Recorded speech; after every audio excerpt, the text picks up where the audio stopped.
Et c'est pendant le temps que j'étais à l'école primaire que la guerre a éclaté. Nous sommes partis tous en France, comme la plupart des Belges qui étaient ici, et nous sommes partis quelques mois. Et puis, c'est surtout ma mère qui était très efficace pour faire des choses qui n'étaient pas évidentes, c'est-à-dire un peu voir par exemple la situation, c'est-à-dire on était en France, on a été à Vailly-la-Loire, puis à Bordeaux, puis à Toulouse, là. Et puis ma mère a fait un voyage pour venir à Bruxelles, elle est partie seule pour voir la situation, et elle a trouvé que la situation à ce moment-là était calme, et donc elle a dit, et on est rentré très vite. Et est-ce que vous vous souvenez quand les premières mesures anti-juives ont été promulguées? Oui, mais au début, je faisais pas très attention. Et la situation à Bruxelles a évolué moins vite qu'ailleurs, parce que je crois qu'il y a eu une opposition des écoles. Je crois que les Allemands ont fait une première interdiction aux enfants de suivre l'école au début 41, je crois. Mais à Bruxelles, et plusieurs quartiers, les professeurs ont refusé. Et, et moi, je sais que j'ai continué l'école jusqu'à 42. J'ai eu, à ce moment-là, je dois dire, et ça m'a fort touché, j'ai eu certains professeurs, ou en tous les cas un ou deux, qui sont venus me trouver pour m'encourager de manière très positive. Dire qu'on est avec vous, on est avec vous, etc. Donc je n'ai pas du tout la vision une vision primaire antisémite de l'antisémitisme, je n'avais pas. C'est-à-dire, je n'ai pas senti d'antisémitisme à l'école primaire, ni après. Sauf que, bon, alors moi je commençais à sortir, quand j'avais 6 ou 7 ans, il y avait une foire, j'allais à la foire, je prenais les autoscooters et j'allais tout seul. Mais là, je commençais à comprendre qu'il y avait un problème, mais je n'arrivais pas encore très bien à déceler ce que c'était. C'était que je voyais que les autres enfants, ils aimaient bien attaquer ma voiture. Et donc, je pense que c'est pas séparé du fait qu'ils avaient réalisé que j'étais juif, ce qui était probablement assez facile à trouver. Et que donc il y avait tout de même, là, c'est la première fois que je sentais quelque chose, que j'avais quelque chose de particulièrement dangereux. Voilà. Et alors, il y avait l'idée qu'il y avait donc un danger et qu'on devait avoir des fausses cartes d'identité. Donc ces fausses cartes d'identité, on devait les avoir par la résistance et mon père devait aller les chercher dans un café qui était à côté du magasin. Je me rappelle, il s'appelait le Vieux Rempart, il n'existe plus. Et, euh, et alors, euh, il s'est passé...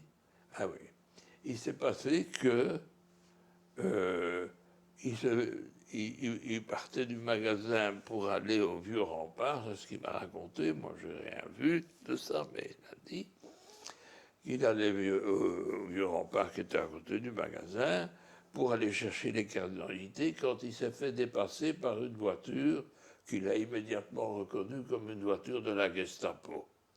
Cette voiture s'est arrêtée au café et est rentrée au café. Mon père a fait demi-tour subrepticement et a évité à ce moment-là une première arrestation immédiate, parce que tous les gens du café ont été arrêtés, qui étaient dans le café.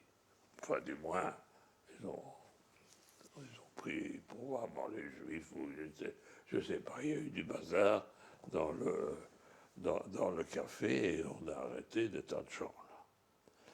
Et c'était un mélange de résistance et de juifs. Et donc, on est parti et on a été à Lustin. C'était une famille qui s'appelait Jourdan. Ils étaient restaurateurs, le père, la mère et la fille qui devait avoir 18-19 ans. Et c'était cette famille-là. Et mes parents, alors on était ensemble, on est allé avec mon frère et mes parents dans ce restaurant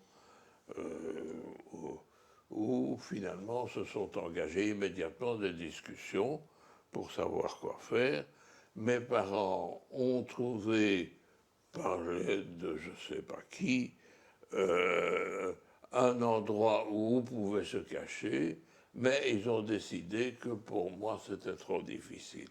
J'étais encore tout petit et qu'ils trouvaient que aussi, je crois que j'étais un petit peu. Je pense qu'ils avaient encore plus peur que moi, que mes enfants, que mon frère. Et Donc vous avez été séparés de vos parents et de votre frère alors? alors, ils ont décidé, avec les Jourdans qui étaient là, que moi j'allais rester avec eux. Mes parents avaient trouvé une cachette pas très sécure, je crois, mais où il y avait d'autres juifs qui s'étaient cachés dans le même village. Mais ils m'ont rien dit, évidemment, à ce moment-là. À la Libération, vous revenez à Bruxelles, vous Oui. retournez à l'école. Je retourne à l'école. Comment ça se passe ce retour Bon, pas trop mal. Bien, j'étais un bon élève et j'ai commencé à. Vous allez à l'Athénée alors à ce moment-là, vous êtes en secondaire? Oui, je suis entré, quand je suis rentré, je ne sais plus ce qui s'était passé avec mes années parce que j'avais pas l'école de mon âge d'ailleurs, puisque on m'avait fait sauter une classe, mais après, pendant un an, je n'ai pas été à l'école, donc ça s'est passé des choses. C'était pas tout à fait correct là où j'étais, mais enfin, finalement, ça allait. Et donc, j'ai suivi, j'étais à l'Athénée de Kuckelberg, j'ai fait mes études là-bas. Après, j'ai été à l'UNIF. Et puis, je me suis intéressé à la physique, ça va. La recherche m'a vraiment. J'ai adoré la vie de chercheur. J'ai eu le prix Nobel, comme vous savez.